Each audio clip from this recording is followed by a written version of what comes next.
Sustainability to me in the environment of mobility has to do with the most efficient use of existing transportation resources. For me, sustainability is just being able to do things on your own without this extra need for outside resources. Sustainability means that everything can carry on. The bike too is that renewable. In other words, do things that you can A, do again, B, use again, 3, reinvent yourself every day. Quality of life for everyone. System that's perpetual. too. It means walking, biking, having a community where people don't have to use cars to get around.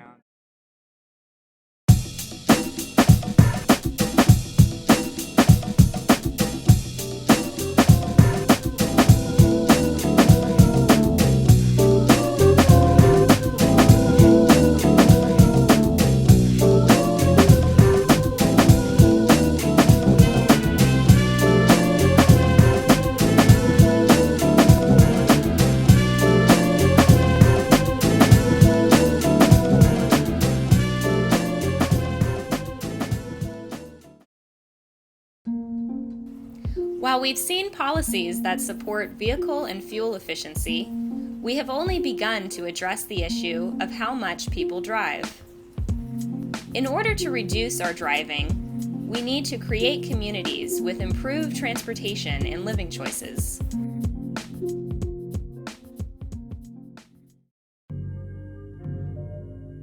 Through history, the mode of transportation has always determined the nature of the form of the city.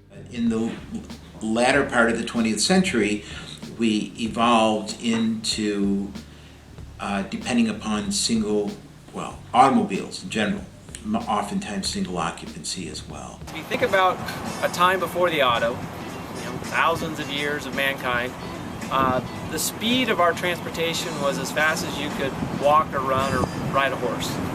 Fast forward to today, autos going much faster. The average speed of our networks is probably 40, 45, even 50 miles an hour. And that's allowed the physical spaces we occupy to really separate, to be farther away from one another. And once the Industrial Revolution came along and travel became automated, distances were greatened, and we created many machines. We've essentially engineered out physical activity out of our lives. Now people lead very sedentary lives and they sit in automobiles for a large amount of time. And that is so contrary to what the human body needs that up until just 3 to 4 generations ago, people were extremely active all the time. We're certainly in a time of change. We are changing from an old way of doing business where we developed in a certain way. We developed green fields, we built suburbs, and we realized to a large degree, I think, from the blueprint process that SACOG put forth, that the demographics of the population out there was not the demographics that we were building our communities to. And then if you layer that with the health benefits you get, if you're able to reduce diabetes and through better access to walking and communities where people can live healthier, then you have costs that go down over time in big ways. Part of it is economics and the cost of development, whether it's infill development, retrofitting facilities so that we're getting better use of our land. But how do we get the most out of the $1 that we have to spend in complying with so many people's different requirements, regulations, ordinances that really are about cleaner water and our health and better communities? In California, agencies have discovered the concept of people-oriented development, a way of thinking about progress that collectively links their objectives through sustainable planning. The state saw newfound significance in connecting things like energy management, public health, and community recreation.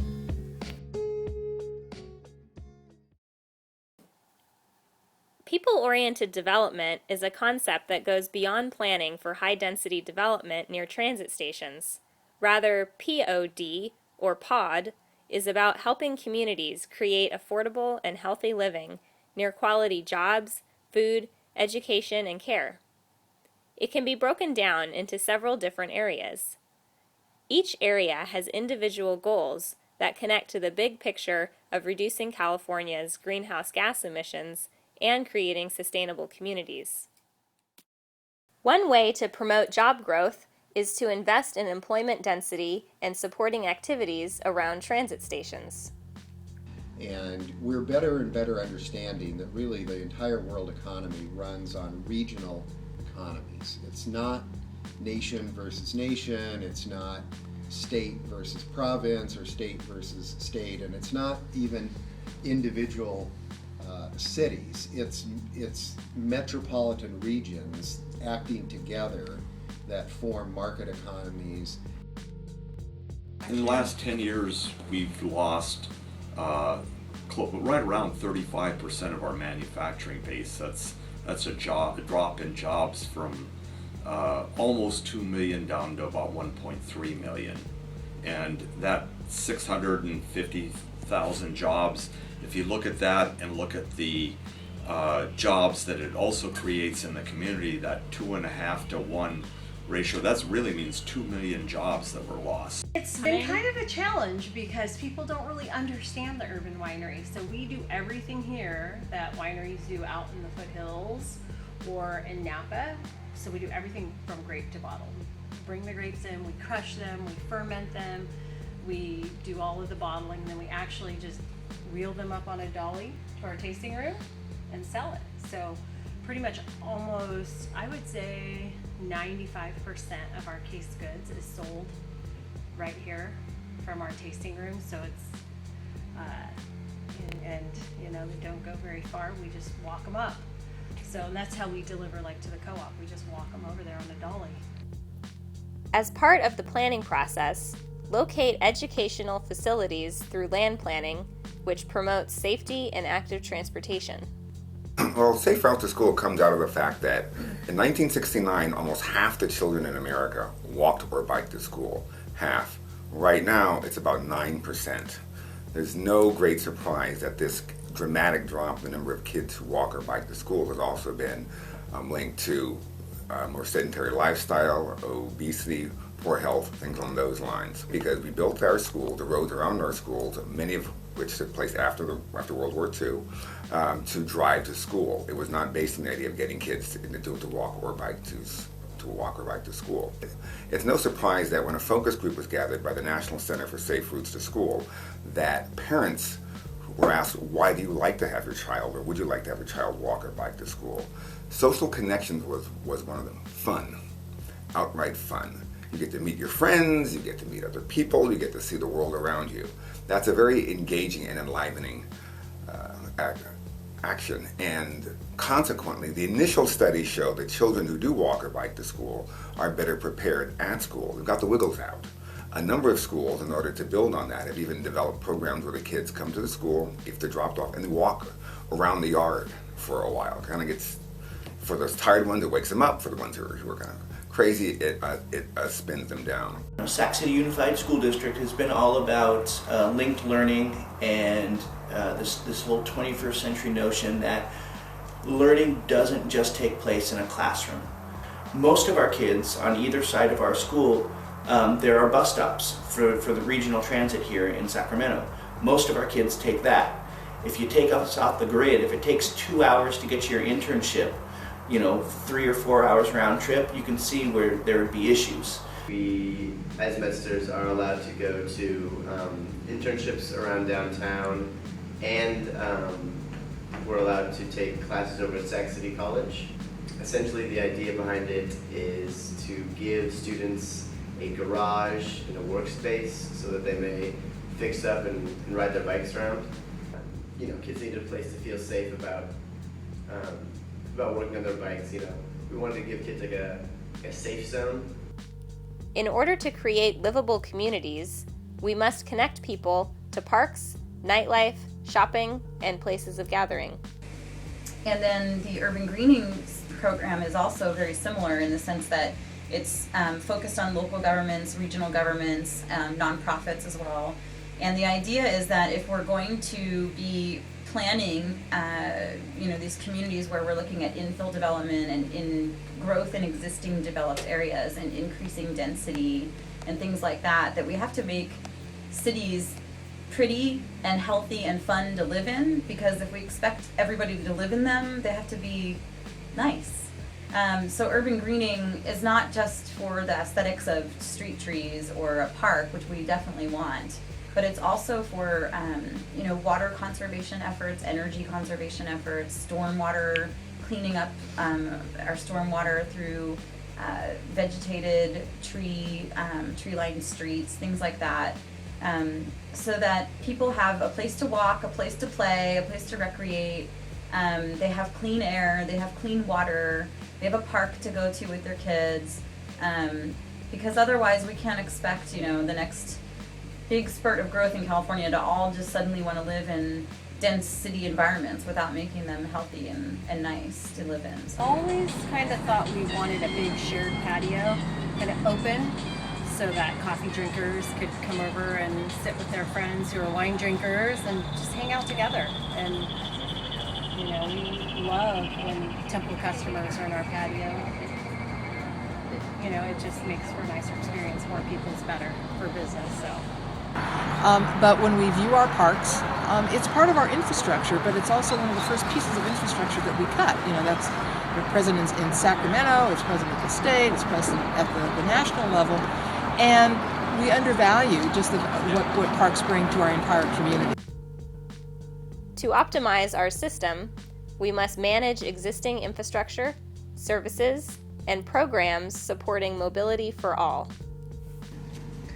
Well, we're a regional planning agency. A lot of people, that's not a phrase that rolls off the lips of a lot of people in the street, but we have. We're trying to increase the quality of life in the region by how we invest in transportation, because we understand that transportation choices affect just about everything everybody does clear through their day, from how they get to work to get their kids to daycare or school or get into the grocery store. One example of that is Caltrans Smart Mobility Framework. That was an effort that Caltrans undertook in its leadership role within the state, with support from interests at the regional and local level throughout the state, and also the U.S. Environmental Protection Agency, to redefine its performance standards and the ways in which it looks at the interaction between transportation and land use. Historically, we've analyzed intersections like this only from the perspective of looking at the drivers and vehicles. And they've been graded, A to F, kind of like a report card. And unfortunately, it doesn't tell a very complete picture about the intersection. For example, we had a bus go through the intersection earlier. With those traditional methods, we treat that bus as two passenger cars because of its physical size. And we kind of ignore the fact there might be 40 people on that bus that are being influenced by how we design the intersections. Also, when we think about bicycles and pedestrians in that traditional level of service, we think of them as competing for the green time of the traffic signal, versus trying to think of who should have the priority, bicycles and pedestrians or the vehicles. A nice little chapter in Davis related to active transportation is our recent work to convert some of our downtown car parking on street into on-street bike parking. The result was that we were a little nervous about having a conflict between bikes and drivers, but what we found was that, first of all, the businesses loved it, because instead of having a business front that was blocked by a car or two or a van, now they had 7 to 10 bikers coming up in front of their businesses. That gave them more publicity, that gave them more traffic, but also gave them more visibility for the cars going by. That was a great win, but it also allowed us to take the bike parking off of the sidewalk and improve the pedestrian experience. That meant more outdoor dining. Again, that meant more people on the street. That was better for business. So where businesses have been encouraging us to add more parking spaces, and I'm sure they'll still like to see that happen, the bike parking replacing some of the car parking was a net benefit for everybody. In addition to reducing greenhouse gas emissions, we can also reduce water, land, and energy consumption through cost-efficient infrastructure investments, local agriculture, and ecosystem planning. really not, like all the, the farms that used to be in my hometown that used to grow corn and tomatoes and apples and peaches, they're now housing developments. They were farms when I was a kid and were for hundreds of years. And what's coming up now is through stormwater runoff and parking lot, water that runs off. It's called hydromodification. There's all these laws and regulations that are in place, and how do we address that? It can be addressed through natural landscape features, through parking lots, through our streets and roadways, through green streets, and just how we capture that drainage. There's so many parameters around trees being, they're so hard to quantify, going back in the way EPA has typically required people to go back and verify that trees stay in place. We need to find better ways to quantify and get trees credit in a way that brings money to the process. That would be my goal, is that you get credit in some way that's quantifiable and marketable. You use those funds to go buy more trees, and you just have sort of a circular process there that's continuing to generate funding that helps to find more trees. And for Sacramento region, 90% of the NOx, the nitrous oxides that creates ozone in the summertime, comes from motor vehicles, on off-road, planes, trains, and automobiles, if you will. The most important way of addressing the reduction of greenhouse gases from transportation is to change how we build our cities and reinvest our real estate development resources into places that will enhance various factors such as density, such as mixed use, such as access to transit, and those kinds of things that make places more livable without an automobile. Changing necessary land uses requires us to create flexible and inclusive standards, codes, and financing for developers. We're informed that for today's generation of people who are coming out of college, and for people who are empty nesters, they want smaller households. They want the ability to walk to where they want to get to walk or bike, and a transit-oriented culture. We're building for an environment that doesn't exist anymore. The large ranch-style, multi-bedroomed home is simply not where a lot of households are being developed. So the land use component to complete streets is we need to have our streets and our land use element that will complement complete streets to be able to reflect where the actual market need is going. When people go and buy a new home, the first thing they ask is, what can I walk to? A clarification I'd like to make to people up front is that the city really does not build much of anything. We build fire stations, we build police stations, but a lot of people ask us, well, why don't you put a grocery store on this corner, or why don't you put a Starbucks on that corner? We don't do that. Private capital comes in and they build what we allow them to build.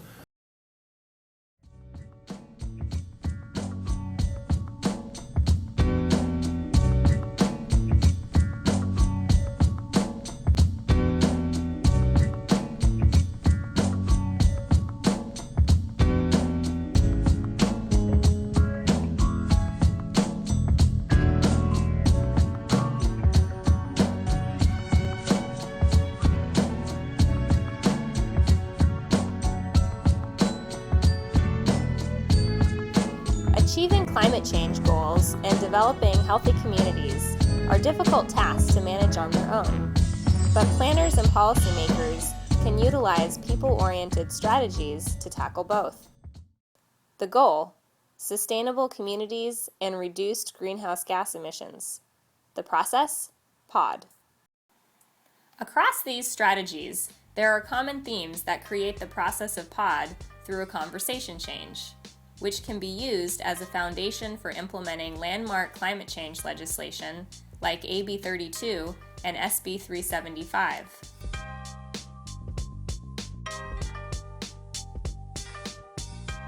In order to create pods, a full range of choices is important for community residents: travel choices, housing choices, and school choices.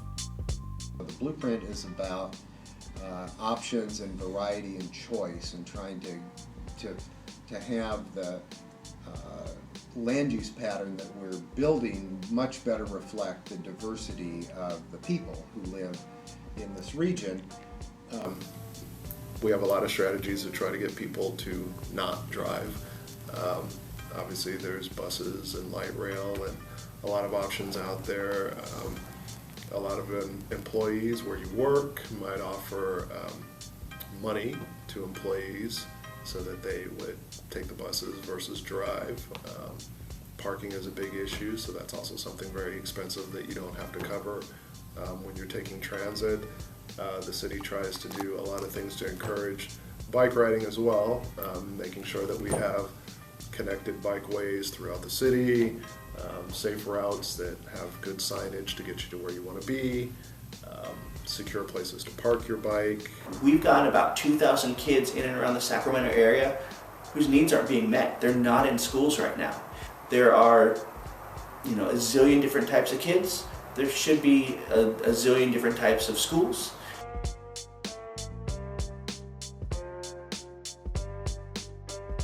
Through these community choices, healthy living options are fostered.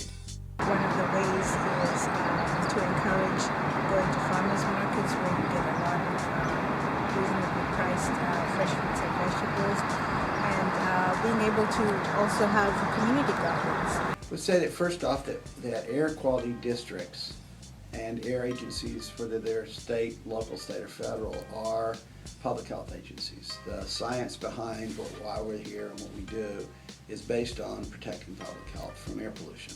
One of our challenges in the community is being able to in some way quantify the benefits, the health benefits of better developed communities. We can tell you the air quality benefits, but how do you measure, whether people live longer and how much, and the reduction in diabetes and the fact that you have healthier kids when you have places to walk and bike. People have become so separated from the process of their food getting grown and butchered and processed and all of that sort of stuff. And there was an article in the Business Journal on one of my favorite little sayings is that, food is the gateway drug to environmental awareness. And I really believe that's true. That, through the doorway of food, people come to realize and start questioning, what their environment is all about. So, our idea is that we can reduce energy and as corollary reduce greenhouse gases, but we can also bring a quality to the experience of living that you can't get without having a food growing component as part of it. What active transportation means is building a transportation system that encourages public health and community health at the same time. That makes for a more livable community. I think that a goal of theirs was to kind of expand the reach of sustainable agriculture beyond just the Whole Foods customer, to include people who can't normally afford it, or and to also educate people about organic and sustainable agriculture, and also healthy eating and healthy living. And so they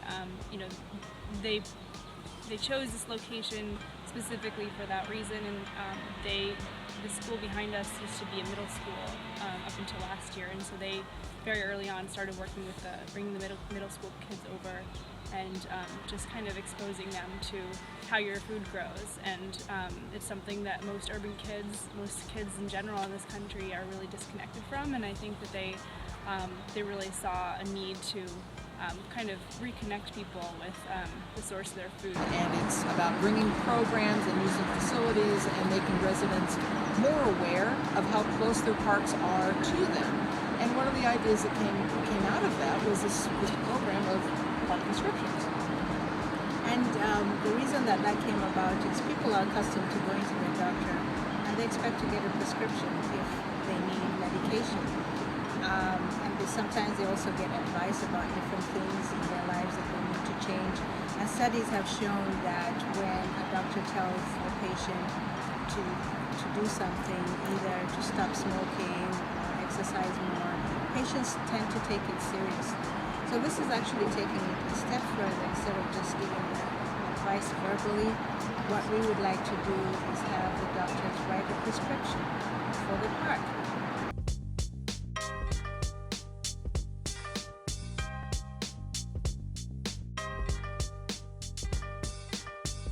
The process of POD relies on collaboration across these petals and the coordination across government silos and interest groups. Our Complete Streets Coalition is one way that we bring these different groups together.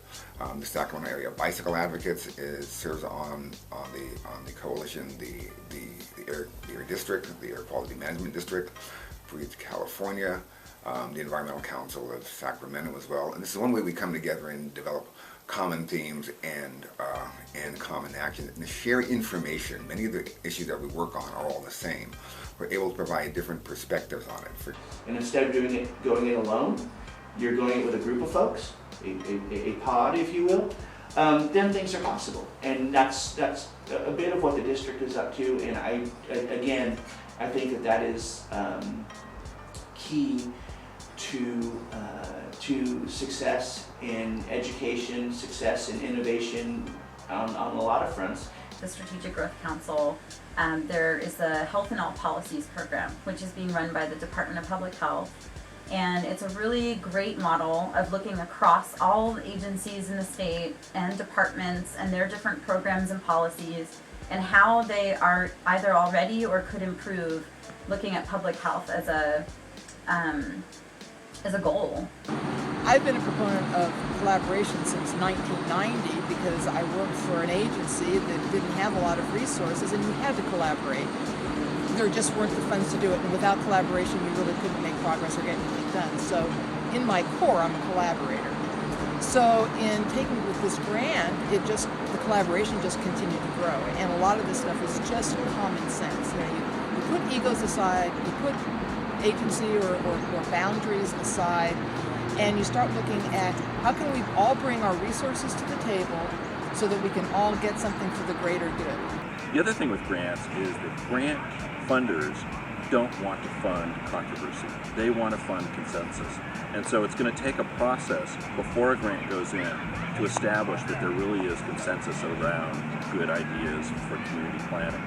And if you think about that, you think about it from the grantor's perspective of just eliminating that controversy. Once they know that a community is together on an idea, then that's where they want to put their dollars, because they know that's where there's going to be success. That's where there's going to be a model created for other communities. Operates. One of the reasons local districts are important is because we work for local elected officials. Because of that, we have a connection in governance and also a bit of a connection in responsibility. It connects us in the way that our board members want to see us work together collaboratively to move forward so that we're not at odds about programs in the local area. So we work together as a group of agencies, just philosophically moving forward, transit, good transportation systems, and good and positive, helpful land use for the community.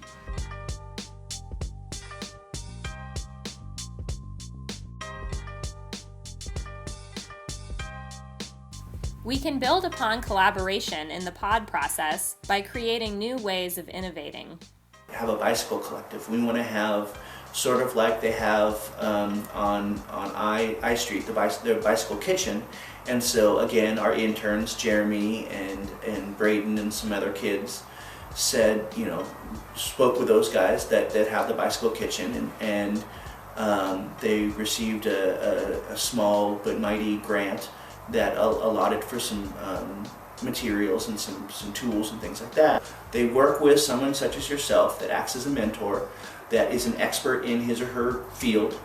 In this case, we spoke with Paloma, who's a senior here, worked with several folks from the county and from the city and from the district to say, we've got this plot of land, we want to do this with us, with it. What do we do? And so they came out and they worked with Paloma, and they developed a budget and they developed a time frame.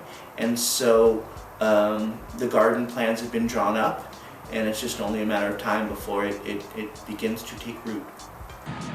What was fantastic about our Prop 84 Strategic Growth Council grant that we put in Davis was fostering a fantastic conversation between groups that didn't ordinarily spend time with each other. So We had people on campus who were interested in incubators, looking at a piece of land close to downtown that we could connect into campus faculty economic development opportunities. We had downtown business interested in more people closer to make the downtown more viable. We also have a great interest in infill housing close to downtown to make the downtown more viable, but also those people, whether they're faculty or staff or young professionals, could access the innovation park. So bringing all those people together around a project that promoted public health, connectivity, walking, biking, connecting into our ag heritage of healthy food and urban gardens and so on. All of that worked, and all of it in the context of our overall carbon neutrality by 2050 strategy for the Davis, so working in the energy piece as well. We found a common conversation between the business, the university, the students, faculty, staff, and advocates on the environmental side, whether it was public health or biking or overall environmental climate change improvement. So there's so many other co-benefits to what we do there. If you're reducing vehicle trips, you're reducing emissions and of greenhouse gases, so you're helping in that regard. A lot of the energy saving things we might mention, orientation of buildings and where you plant trees, is helpful to reducing energy, which helps energy independence, which helps greenhouse gases.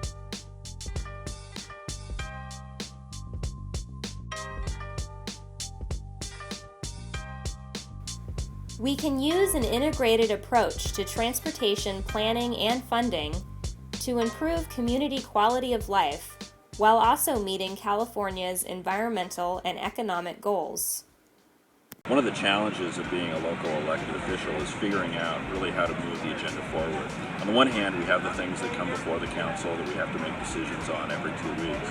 But then how do you really get people to come together around a plan? And I've come to decide and find that it's applying for grants that's absolutely the crux move that brings a community together. And that can't happen just when the RFP comes out. Communities have to do pre-planning so that when opportunities present themselves for federal or state funding from whatever agency might release an RFP, they're ready to go forward with a plan and to bring people together. So use some kind of a grants pre-planning process is absolutely vital. And then you're in a position when a grant comes out to be able to go for it. One of the things I find very, very interesting is that initially you bring people together and everybody comes with their preconception of what's going to work and what's not going to work. But you start talking through things, you find those common values, you find those interests in improving the overall health and connectivity, social and physical of the community, and pretty soon you find consensus. Then you put in a grant, you get the funds, you've got everybody on board. That's a bottom-up approach, and that's what this has to be. This has to be everybody coming together and finding the right solutions that work for them. Grants are a great way to do this. What our goal is to have funding every year. Then communities would want to enhance a particular area's ability to get funding the following year. Because the other piece of this is that developing in infill areas is more expensive.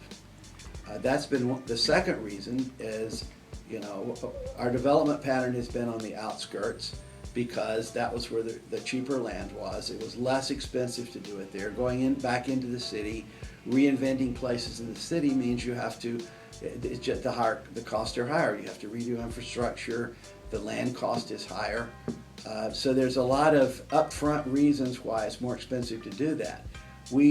Every time we articulate another monetary or health reason that people can really identify with, it gives us another reason why we should be focusing on that kind of development for a major part of our demographics. It was a bond that was written in 2008, or I'm sorry, 2006, that was applied for and it was passed. Okay.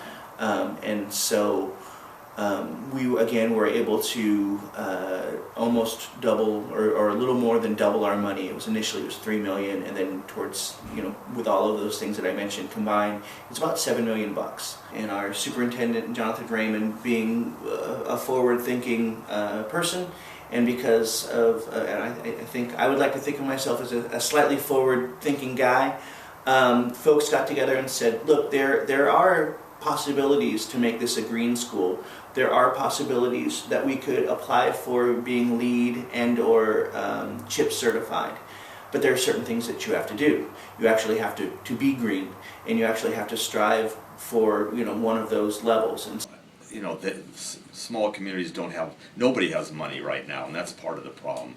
I think the more that they could encourage their schools, whether it be community colleges or high schools, to incorporate more programs for students or who may not go on to college, to have the proper skills to go into jobs would be a real plus.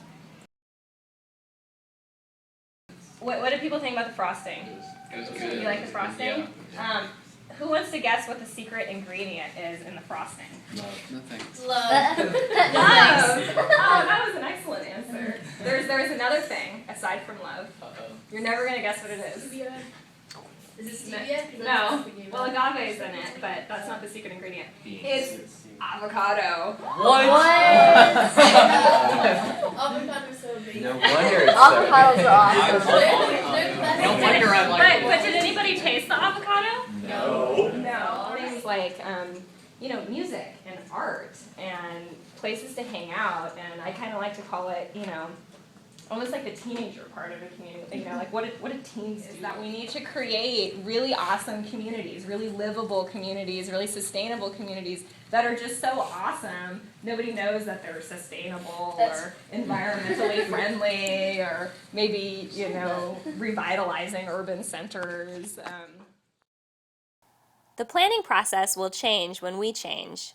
Overconsumption and excess driving are typically identified as sustainability challenges in themselves. However, they are actually a symptom of disconnected communities.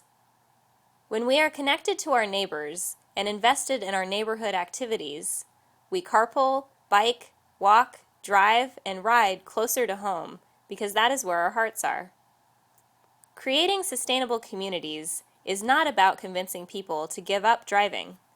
It is about enhancing quality of life through healthier and happier living.